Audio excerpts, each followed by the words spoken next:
Ladies and gentlemen, you're in for a treat. You're about to meet Derrick Grayson, who is also running in the senatorial race. He is from Stone Mountain, Georgia. Some of you may not have met him yet. He's a network engineer, he's a family man, and he's a public activist. Let's welcome Derrick Grayson.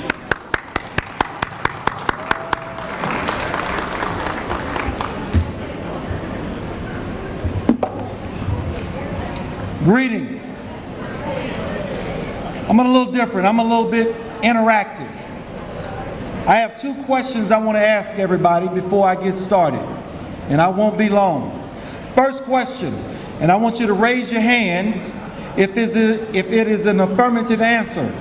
Are you smart enough to determine the path in your own life? If so, raise your hand, because I know I am. Yeah, I'm smart enough to determine what's best for me.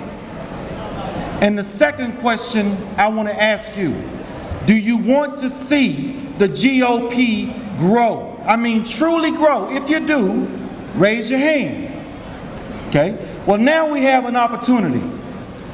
Let me get started. I was told by my advisors, Derrick, every time you speak, always tell the people first what you're going to do for them. I don't want to do that. I'm not going to do that. I'm not going to tell you what I'm going to do for you because it would be disingenuous. As conservatives, there are certain things that you should expect as part of the course from your representatives. Notice I said representatives, and I'm going to come back to that. We should expect limited government. We should expect school choice. We should expect lower taxes. We should expect that somebody would have done something to bring about tax reform.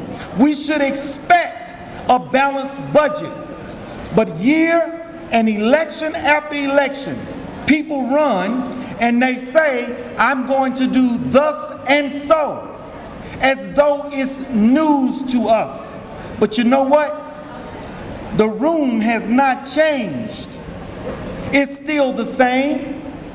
We still have no school choice. We still have higher taxes.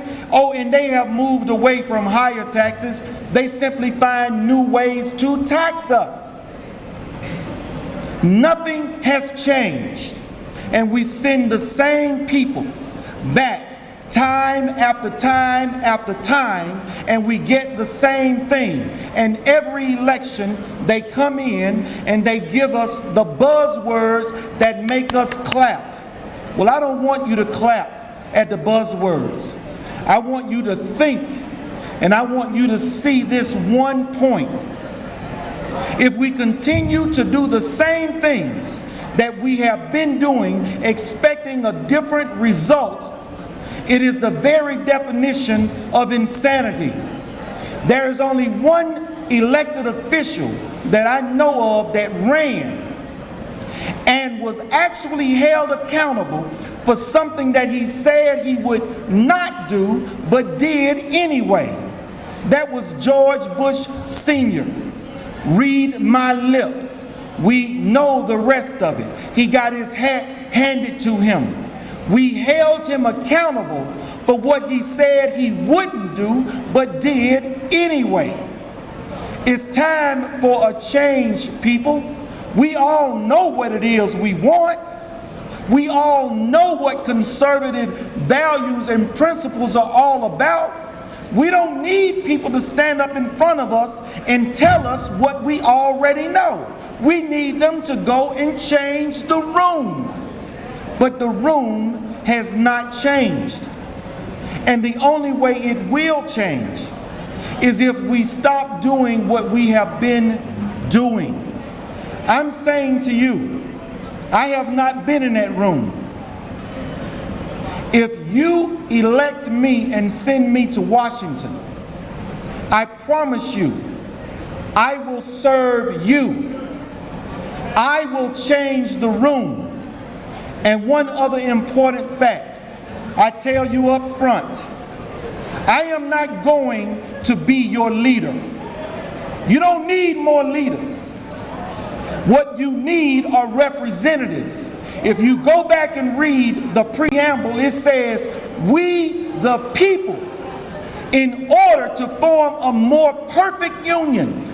We the people, not the representatives or elected officials that would be our leaders who think that they know better what is best for us and our children.